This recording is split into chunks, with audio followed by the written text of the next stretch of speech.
first of all, I am so honored to be here this afternoon. And this is my first time in the Russian Far East, and I hope it will not be my last time. So I'm going to start my talk by telling you a little bit about Washington, D.C. This is an aerial view of the National Mall, and we're looking at the U.S. Capitol from the Washington Monument. It's 640 acres.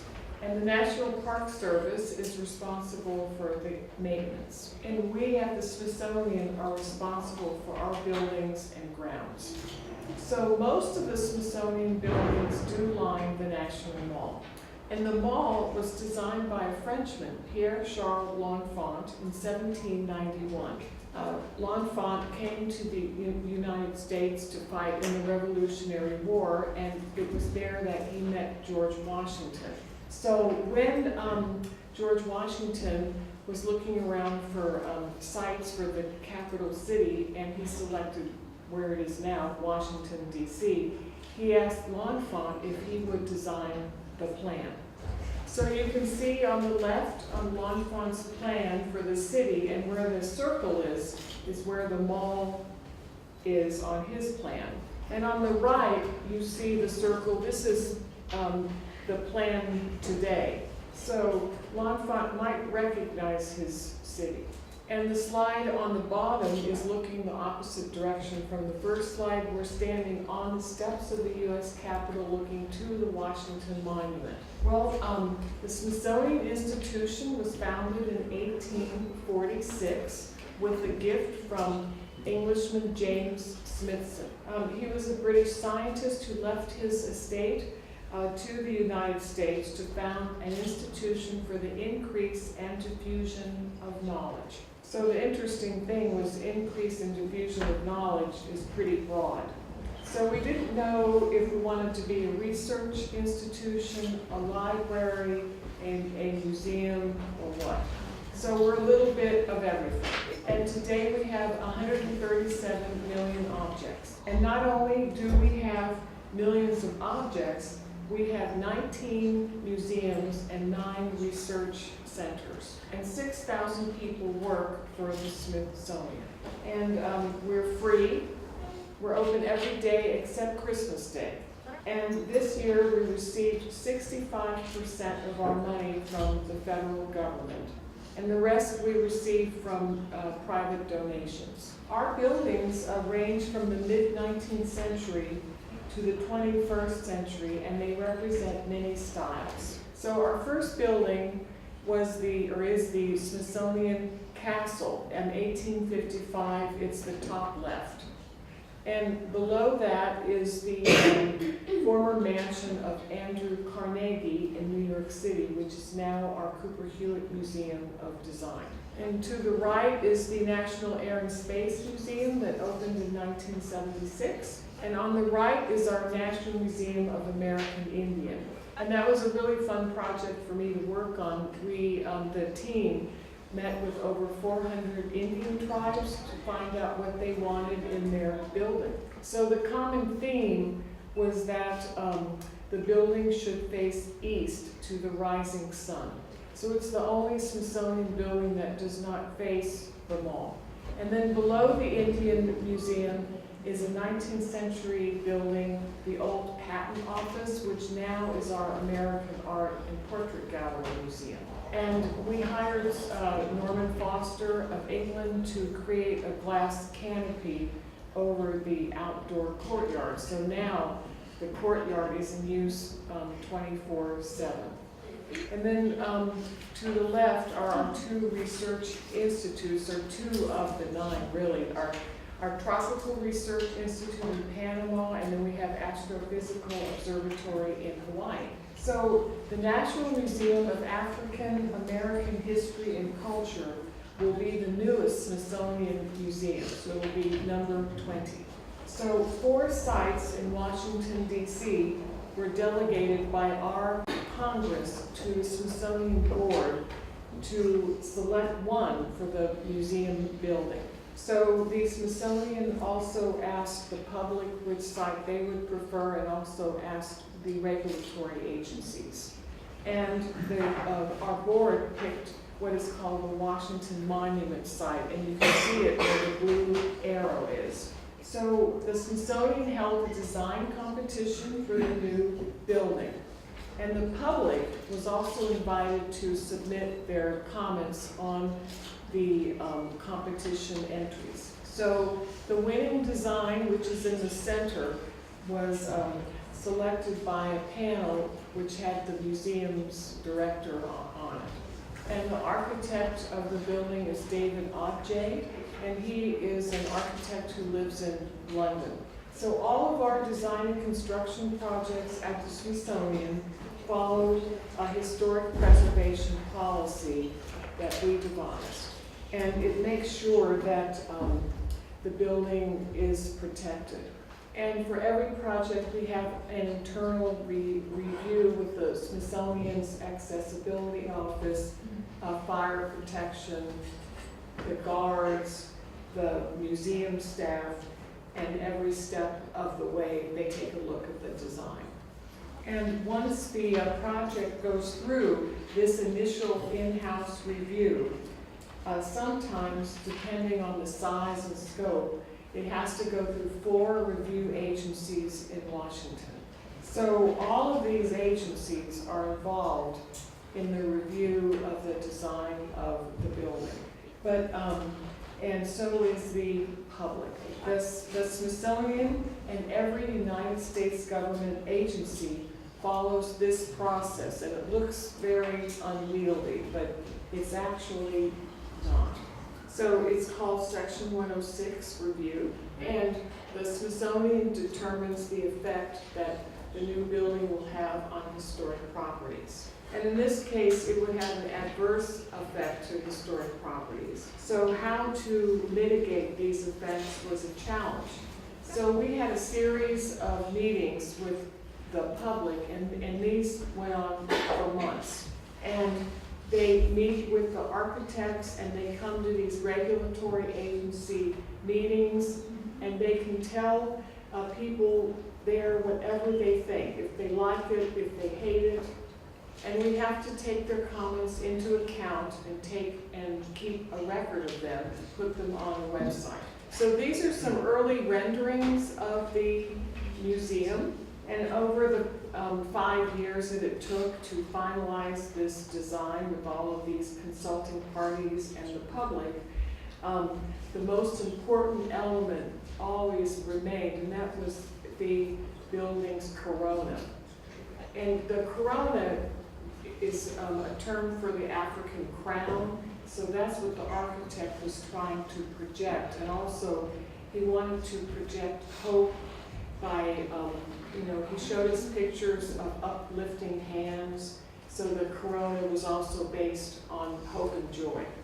So this map shows the area of potential effect that the new museum would have really on the National Mall. And this whole area was determined by these consulting parties. And here, this is the site of the museum. So the views and vistas from the Air Force Memorial, Arlington House, these are across the Potomac River, from the U.S. Capitol building, from the Lincoln Memorial, they were all studied to see what type of impact the new building would have on all of these views. And one of the most important views included the one from the balcony at the White House. And the blue arrow points to the site of the museum. So the bottom slide, if we were standing on the balcony of the White House, that's what we would see.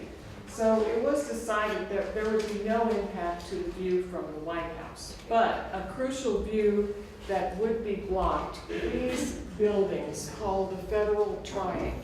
And the blue arrow also shows where the Federal Triangle is. It's just a group of government buildings, but they were built in the 1930s by a well-known architect in Washington, and they're pretty important. So the final design was achieved by over 5 years of consultation with all these people, and we had to come up with an agreement document that stipulates what the Smithsonian will do, because we are creating this building to mitigate the adverse effects. So one of the things that we did was we did a complete photo documentation of the site, and we photographed all the views that would be lost. And we also are going to keep consulting with all of the people about the landscape design. So the landscape design was a really critical element in the design process. As I said, the building is located really on the Washington Monument grounds, but just at the end of the National Mall as L'Enfant planned, so it's on this kind of hinge site. So the consulting parties asked the architects if they could come up with a design that would complement the design around the Washington Monument with these curved paths. So here's our landscape. So our new museum building will include a green roof over the southern entrance, solar cells on the building's roof, and sun control will be by the Corona's pierced metal skin. So it'll screen the windows and natural light. And I understand that the temperature here in Khabarovsk in the summers can be very hot. Our temperature is the same. So the new museum will have a variety of public outdoor spaces for educational programs and visitor enjoyment. And the selection of planting materials will provide shade for all these people who we hope are going to come visit this museum. And the interior will also have views of the Washington Monument. Because I would say that the Washington Monument and the U.S. Capitol are probably the two most important buildings in the country. So people will be able to see the monument and the Federal Triangle. And so at the end of this 5-year process, everybody has worked really hard to make the best design possible. So this building should open in 2015. Okay, when I was asked to do this talk, Perceptions on Architecture of U.S. and Russia, I thought, oh my gosh, where do I start? But I decided to show some similarities. And you can see in this slide 2 similarities. The church on the right is in Washington, D.C., and it was taken after St. Dmitri near Vladimir. And the little izba-like house on the upper right is in Washington, and it looks strangely similar to an izba in your country. So many Americans think of Russian architecture as this, while, on the other hand, some Russians perceive American architecture as this. This is the Chrysler Building in New York City. It's the second most important skyscraper in the city. It's Art Deco. And as I found, doing some research on this talk, I found that both of our countries have a wide variety of architecture with influences from all over the world. So here you have Vladivostok and San Francisco. So at first glance, the architecture of Russia and the United States may seem very different, but I think there are some intriguing similarities. So for example, the drawings that Montferrand did for St. Isaac's Cathedral Dome were studied by Thomas Eustick Walter, who designed the dome of the United States Capitol. I think they look strangely alike. So church architecture in the country is similar because both countries used wood. And the church on the right is in northern New Mexico, and of course the one on the left is in northern Russia. Wooden homes and towns are very similar too. On the left you see a wooden frontier town that's been preserved in Oregon. And on the right you'll surely recognize a wooden home in your country. Well, as you know, plans are very important to any city. So, as you know from Peter the Great selected the site for St. Petersburg, and our own emperor, George Washington, you can see on the right wearing a Roman toga, he selected the site for Washington. And it's interesting that they both worked with foreign architects, Peter the Great with Trozzini and Washington with L'Enfant. So, unlike Russian Orthodox churches, the United States modeled its cathedral architecture after those in England. So the picture on the right is our National Cathedral in Washington. And about 2 years ago, we had an earthquake, which is very, very rare in Washington. And parts of this building fell off. So now we have a big fundraising campaign to try to raise money to restore it. Well, New York City and Moscow in the 30s were very similar, and still are in many ways. Each city is a financial capital with tall buildings that announce their powerful role. So 1960s architecture in Russia and the United States is similar also. So on the left you'll recognize the White House in Moscow, and on the upper right is the US government's Health and Human Services headquarters. And on the left you see a Russian circus building, and on the right an exhibition hall by Richard Neutra at Gettysburg National Park. So as you know, many architects in Russia and the United States traveled to Europe to gain inspiration for their work. And here are two 19th century examples of castles.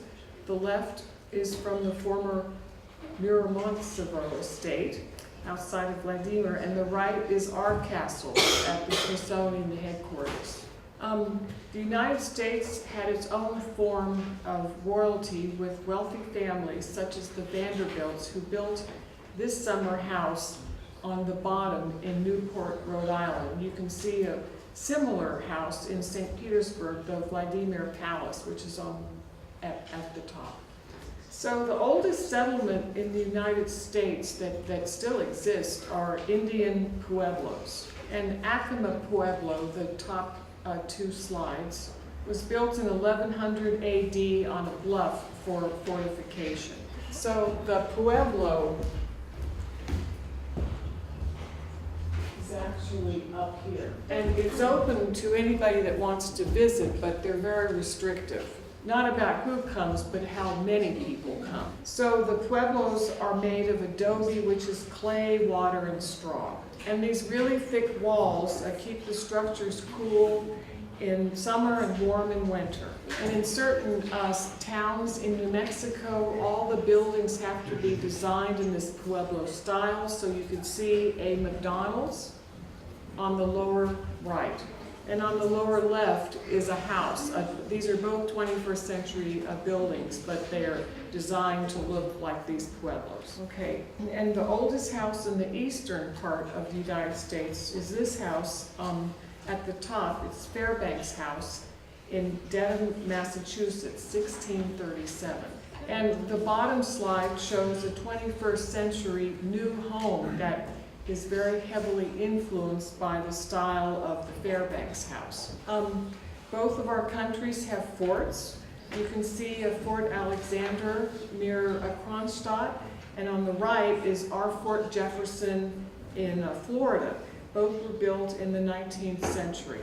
So while you all have wonderful shopping arcades from the 18th century, it took the United States until 1890 to erect its very first one in Cleveland. So you see the Gostinny Dvor in St. Petersburg, the upper left, and the arcade in Cleveland, which is our oldest, on the lower left.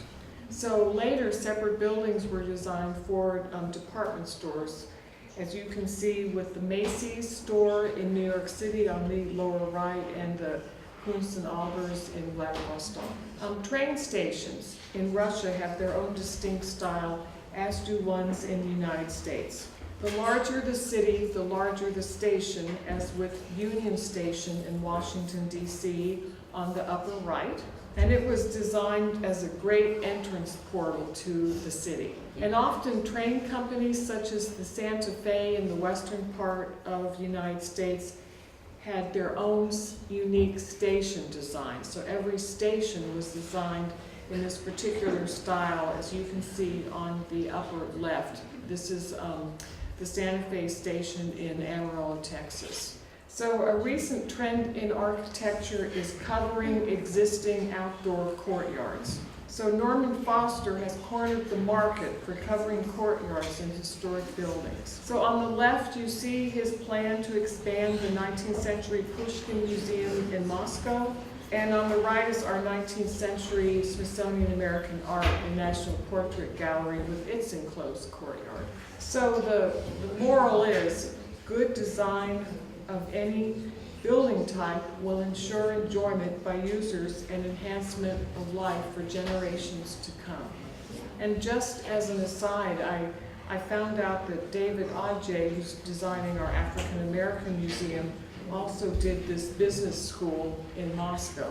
So I just really want to thank all of you for coming today.